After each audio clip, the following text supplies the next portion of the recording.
Hey there, productpreneurs! Welcome back to Productpreneur Success HQ.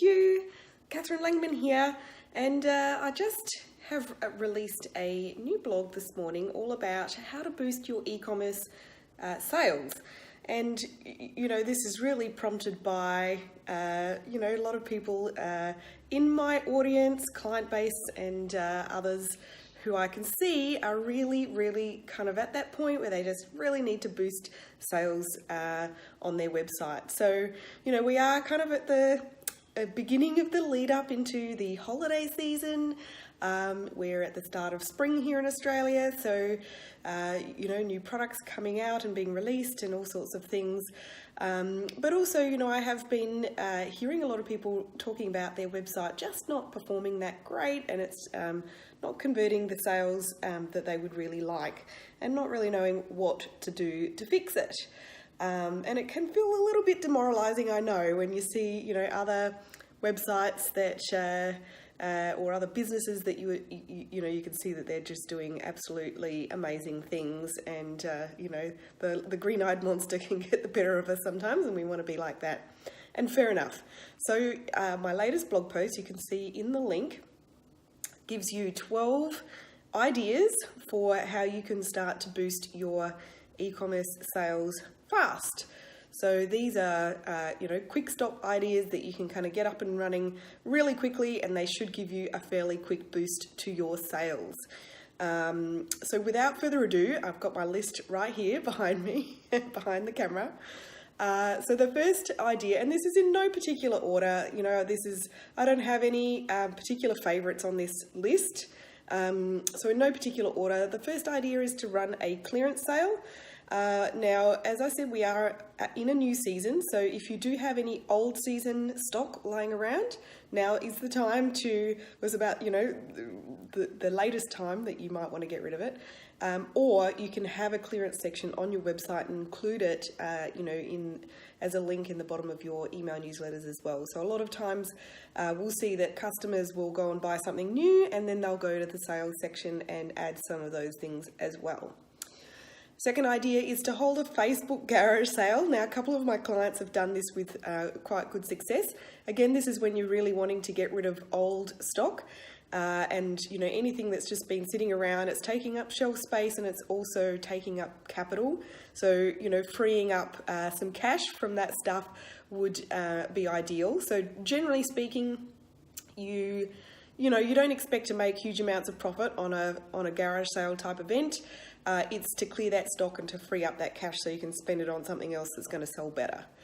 And if you don't know how to run a Facebook garage sale, ask around. There's a few tips on the blog. You can head over there if you like, but also it's not really that complicated, so give that one a go. Another idea, not sale related, jump on Facebook Live and demonstrate a new product. Now, I know a lot of you don't love getting in front of the camera, but it doesn't have to be anything sort of schmick or super professional. You don't need any, fabulous kind of expensive video gear. You can just use your iPhone, which is what I'm doing now, and, demonstrate a new product. You don't even have to get in front of the camera if you don't really want to. But video is absolute king these days, and video consumption on social media is on the increase. And I have definitely seen clients of mine sell new products really quickly by showing them off on Facebook Live. Collaborating with an influencer is another one that's really great. I'm going to have to swap hands here.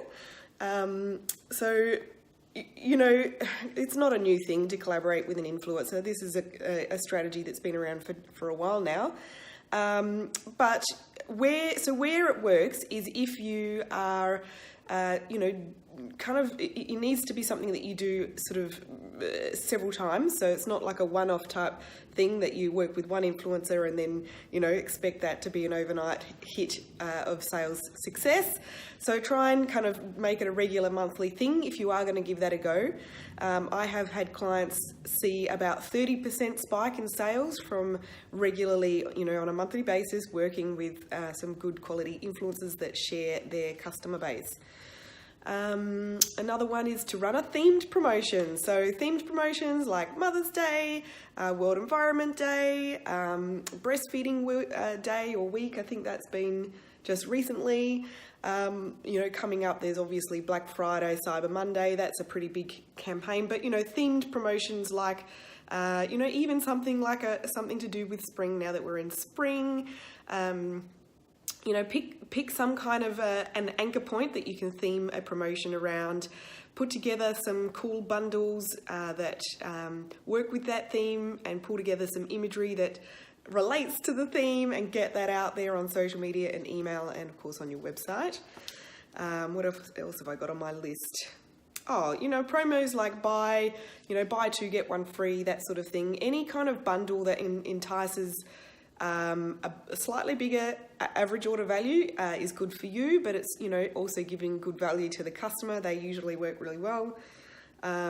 Free shipping, that it is it's been something that works really well for most of my clients consistently, especially if it's free express shipping.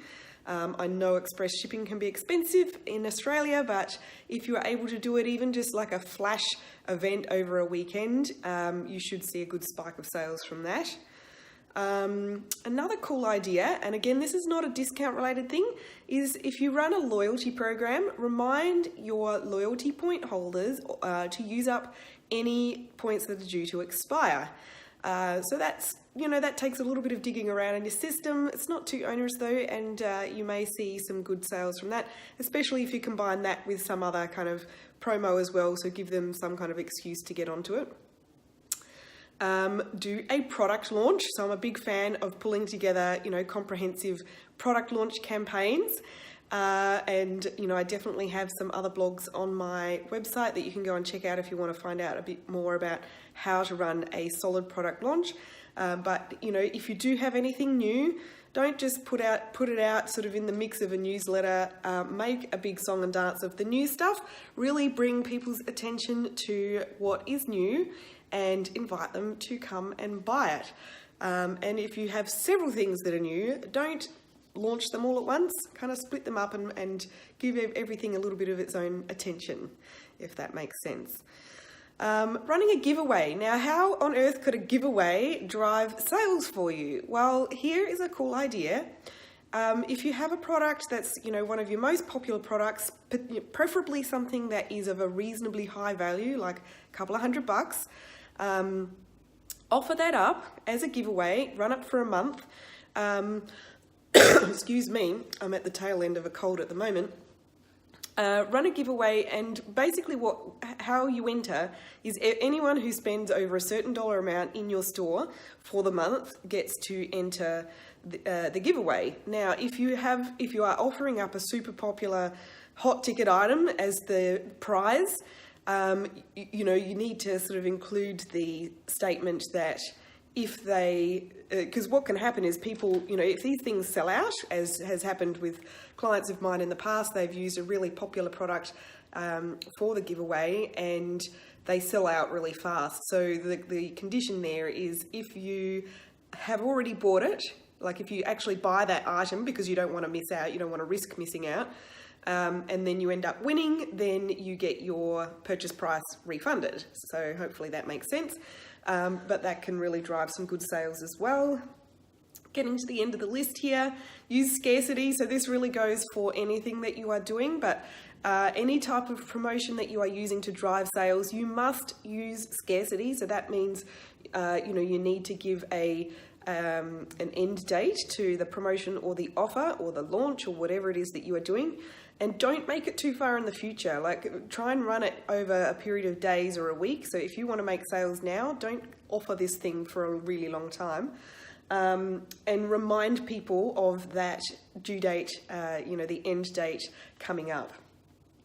And the last thing that I have on my list here is to use Facebook ads, and I'm meaning targeted Facebook ads. So the best sales that you will get from your Facebook ads is to run ads to your warm audiences. So warm audiences are things like your existing email list, people who've engaged on your Facebook and Instagram page, those sorts of audiences, people who've been on your website in the last 30 days. So you will find that the people who respond and purchase quickest from Facebook ads will be those audiences. Whereas if you're showing ads to cold audience, so people who are new to your brand or new to your online store, they will take a bit longer and be a bit more expensive to convert. We will talk about Facebook ads again on another day because that is one of our areas of expertise here. But not today. I just want to give you some really tangible ideas that are quick to execute to, really get your sales up and pumping as quickly as possible. One last thing, if you're still with me, one big reason why you may find that your sales are not rolling in as well as they could might be because of your conversion rate not being as good as you would like. There's certainly other reasons. There's, many reasons why a website may not be converting as sales as well as you'd like. And if you would like to identify what that is, I actually have a free website audit that will actually help you, a website assessment that will help you to figure out what is the actual sales killer that's happening on your website, because it is a little bit different for most different websites. So if you'd like to have that free website assessment, there is a link. It's on the blog, but I'll also put it under this video. It's bit.ly/e-commerce website assessment. I think that's right. I'll put the link there and make it easy for you to just click on it. So go and check that out as well, and see if you can figure out what is the bottleneck in your online store. Is it conversion rate? Is it a lack of traffic? Is it a lack of awareness? Or what else might it be that is causing your site not to bring in the orders as fast as you would like? So that's all I've got for you today. I hope that's been a little bit helpful. Definitely leave me a comment below to say g'day. Let me know which idea or ideas that you are going to implement in your store. And if you go ahead and take that website assessment, leave me a comment to let me know what was your recommendation.